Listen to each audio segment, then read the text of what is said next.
هغه عایداتي لارې دي چې موږ په ویب 3 کې د هغې څخه عاید لاسته راوړو. لس لارې، دغه لس لارې څه شی دي؟ لومړی اکټیو ریوارډز دي، دوهم پسیو ریوارډز دي، دریم رنکس ریوارډ دي.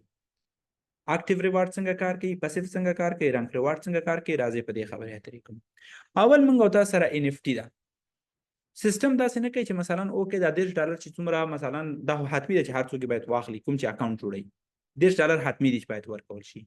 د دغه $10 نه 50% څه شي کېږي؟ 50% چا چې تاسې څوک چې تاسې ریفر کوي هغه ته ځي. مثال په ډول تاسې یو نفر ریفر کړی دی، هغه $10 پیمنټ وکړو، $15 مکمل تاسو ته درځي.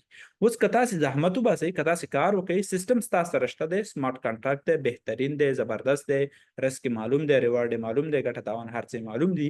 تاسې مثلا په یو ورځ کې کېناستئ 10 نفر هم ریفر کړل، صحیح ده، 10 نفر NFT ځان لپاره واغسته، $300 شو، $1.5 تاسې عاید لاسته راوړئ. نو دا په دې ارزي سړی زحمت وباسي، کار پکې وکړي، ګټه ترې واخلي، استفاده ترې وکړي. البته دا د هر نفر چې هر دفعه NFT اخلي، اوس مثلا یو نفر راځي هغه خپل NFT اپډیټ کوي، هغه ایکسټرا بل NFT اخلي، مثلا دویم NFT اخلي، خپل اکاونټ کې دریم اخلي، څلورم اخلي، چې په هغې باندې انشاءالله بیا جریان د دې سفر کې خبرې کوو چې څنګه کار ترسره کوي. نو دلته تاسو ته مکمل $15 په اتومات شکل راځي. که زه تاسو ته مثلا دلته سیستم کې وښیم وروسته چې انشاءالله درته ښیم چې مثلا پرون موږ یو اکاونټ اکټیو کړی دی، اتومات شکل 15 راغلی، یو زما په والټ کې دی اوس، یعنې زما په ټرسټ والټ کې همدا اوس شته دی، هغه $15 موږ ترې ګټه اخلو. دوهم موږ او تاسو سره ډایرکټ بونس او ریوارډ بونس دی. ګورئ مخکې چې موږ څومره کمپنیانې کتلي، څومره کمپنسیشن پلانونه هم کتلي دي، په ټولو کې یو موضوع ډېره عامه وه، هغه چې موږ فکر کول یا خلک فکر داسې کوي چې خلکو پیسو څخه د خلکو ته پیسې ورکول کېږي. مثال که تاسو یو نفر انوایټ کوئ، تاسو یو نفر دعوت کوئ، هغه مثلا $10 انویسټمنټ کړی، تاسو ته 10% ګټه درځي، $100 درځي، تاسو به مثلا خلکو په کار کوو، ګټه ترې نه اخلئ، استفاده ترې کوله. ورې دلته فرق څه دی؟ دلته ډایرکټ بونس یا ډایرکټ ریوارډ دا دواړه جدا دي. ډایرکټ بونس فقط همغه فیس یا همغه ممبرشپ چې یو چا اخیستی دی د هغې څخه درکولی کېږي، او ډایرکټ ریوارډ هغه ګټه چې د پیسو باندې شوې ده، سیستم ګټه کړې ده، هغې نه یو برخه ګټه تاسو درکولی کېږي. را په شاول په ډایرکټ بونس باندې خبرې وکړو. مثال تاسې راغلی ممبرشپ مو اخیستی دی، یو نفر تاسې انوایټ کړو، هغه ممبرشپ واغوستو د $10 یا $100 په $100 مثال ونیسو، وړوکی اکاونټ، غټ اکاونټ به تاسو خپله ځان سره حسابوئ. $100 تاسو یو نفر ریفرل کو، هغه ممبرشپ واغوستو، تاسو ته په $100 کې $100 اتومات راځي. هغه $100 نه راځي، مثلا تاسو هغه $100 کوم چې انویسټ کېږي، سټیک کېږي، نه، ممبرشپ کې چې مثلا $100 تاسو ګټه ترې لاسته اخیستې، استفاده مو ترې کړې ده. دلته دغه 20% کوم پروفیټ مارجن چې راځي، دغه کومه ګټه چې ترې نه راځي، په دې سیستم کې تاسو مکمل همغه دقیقه هغه وډرا کوئ، ګټه ترې نه اخلئ. که تاسو سره مثلا په ازیوګو کې یو نفر راځي، مثال $500 نه سټارټ اخلي، هغه $550 ورکوي، د دغه $50 نه 20% تاسو ته راځي.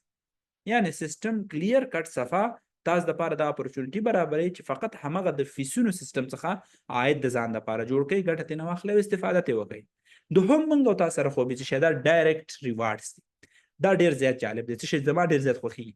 مثال تاسې راځئ، زحمت وباسئ، 3 میاشتې، 6 میاشتې، یو کال، یو ټیم ځان دپاره جوړوئ، یو 100 نفر مثلا تاسې ریفرل کوئ، 100 نفر مثلا هر یو نفر راځي $10 انویسټمنټ کوي، صحیح ده، $10 د خپل ځان دپاره سټیک کوي. دغه $10 سټیکینګ کې ستاسو دپاره مثلا دغه سټیکینګ چې څومره ګټه کړې ده، 50% خو کمپنۍ ته ځي، صحیح ده، سیستم ته ځي. سیستم چې شی چې زه انډیواله ټول نه غواړم، زه خپل سیستم خپلو خلکو ته یو سروسز پرووایډ کوم، هر هغه څوک چې افیلیټ تاسو سره کار کوي، ګټه دې نه اخلي، زه هغوی دپاره دغه خپلو 50% نه چې شی کومه 20% همغه نفر ته ګټه ورکوم. مثال په ډول تاسو یو 100 نفر ریفرل کړي یا یو نفر مو ریفر کړی دی، $10 ډیپازیټ کړی، $10 سټیک کړي، هغه په میاشت کې ګټلي دي $100. $100 نه $50 کمپنۍ ته تللي، دغه $50 کې سیستم په اتومات شکل، یعنې دا نه چې ته کمپنۍ نه بیرته اخلي، په سمارټ کنټراکټ باندې دا هر څه همدا اوس نه جوړ دي، فاینل دي، ایډیټ کېږي نه، هر څه اتومات دي. کله چې تاسې کنټراکټ کوئ هماغه هر څه ښکاري، اتومات شکل باندې تاسو ته څه شی کېږي؟ 20% راځي. نو که موږ او تاسې $10 اضافه دی عاید لاسته راوړو. اوس هر هغه څوک چې په افیلیټ مارکیټینګ کې دی، نیټورک مارکیټینګ کې دی، په دې صنعت کې دی، هغوی ته دا معلومات شته چې څنګه تاسې کوی شئ لیوریج کوئ، یعنې په دې معنا چې ایکسټرا عاید لاسته راوړئ. اوس که تاسې مثلا یو کال زحمت وباسئ، د صفر نه سټارټ وکړئ، ځکه ما په دې انډسټري کې د صفر نه سټارټ کړی، یو څه مې لاسته راوړي، تاسې هم کوی شئ، هر څوک کوی شي، دا د هر چا کیسه ده، او هر څوک کوی شي په دې کې یو څه لاسته راوړي. یو کال زحمت وباسئ، سل نفر ریفرال کوي د $1000 والا $1500 والا مفت هیڅ شی هم نشته. هغلته چې څومره ګټه راځي تاسو کولی شئ ګټه لاسته واخلئ. اوس که تاسو په یو کال کې صحیح ده $1,00,000 سیلز کړي وي، خلک خپل پیسې په خپل کنټرول کې لري، سیستم ته اتومات ګټه تا ته اتومات راځي.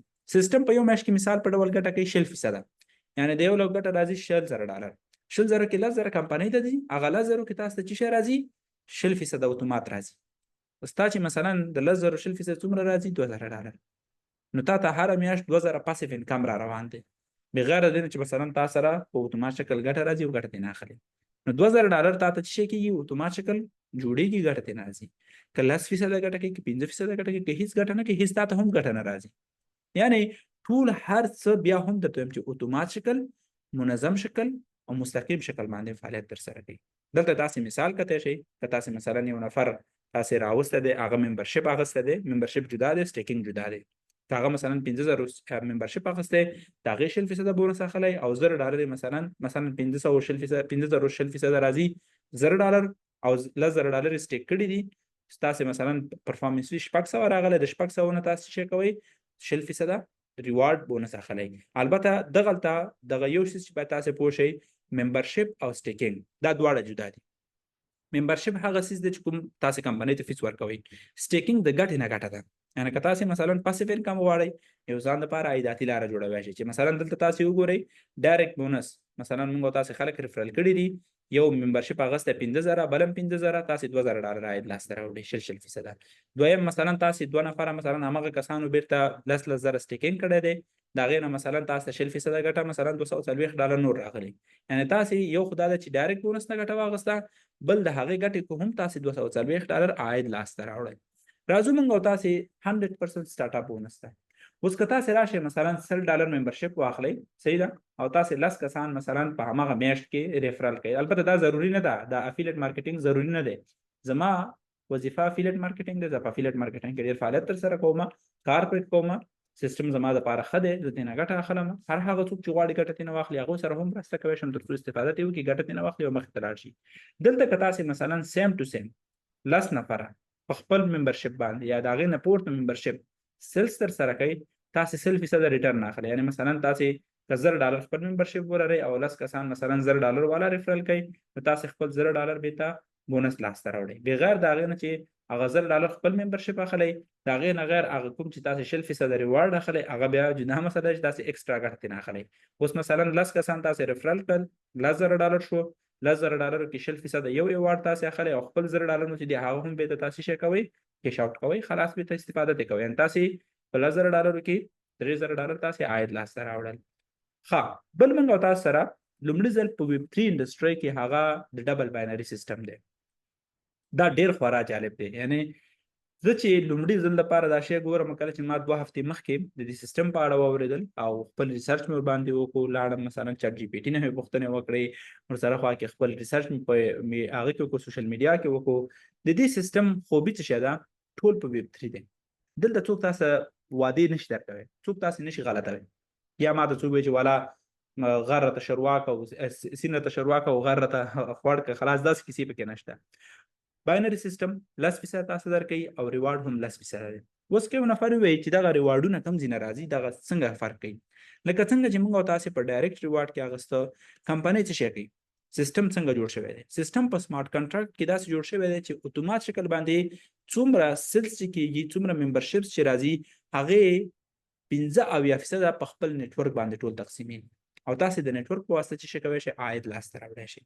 75% په سیستم تقسیمیږي، 35% کمپنۍ مثلا خپل مصارفو دپاره اخلي، د سیستم د ښه کولو دپاره اخلي، د اپلیکیشن د رن کولو لپاره او خپلې ګټې دپاره اخلي. تاسو پوهېږئ هر سړی بزنس د دې دپاره کوي چې څه وکړي، ګټه پکې وکړي، نه دا چې مثلا لاسز کې وي. ولې دا یو سولوشن دی، یو حل لاره ده چې دلته بازار کې شته، ګټه ترېنه اخلئ. ولې دلته یو فرق دی. نارمل چې موږ او تاسو څومره باینري سیسټم وګورو، رایټ اینډ لیفټ سیسټمونه وګورو، تاسو مثلا یو ځای کې انویسټمنټ کوئ 15,000 بېرته 15,000 ترېنه ویډرا کوئ. دلته هر شی نشته.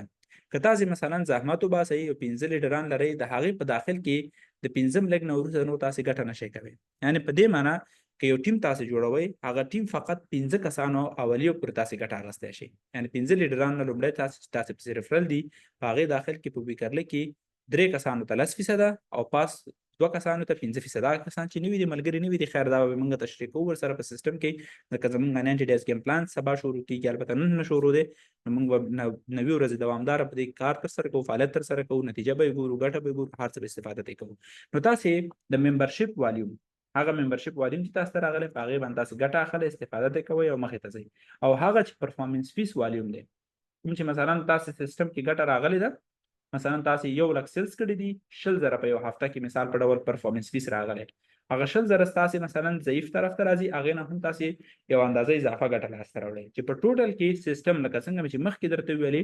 75% په خلکو تقسیمیږي کومه ګټه چې د سیستم نه کېږي او ورسره فیسونه چې تحویل کېږي 75% په خلکو تقسیمیږي 15% کمپنۍ یا سیستم د ځان دپاره اخلي چې تاسې دلته سیستم کته شي ګټه ترې استفاده ترې کولی شي نو دا موږ او تاسو سره هغه شیان دي چې په اتومات شکل د ویب 3 په واسطه بلاک چین په واسطه موږ او تاسو ګورو ګټه ترې نه اخلو استفاده ترې کوو او مخې ته ځو نو کوم ملګری که پوښتنه لري سوال لري په دې اړه کولی شي چیټ باکس کې ولیکئ خپلې پوښتنې ولیکئ تر څو ځواب یې لاسته راوړئ او ګټه ترې نه واخلئ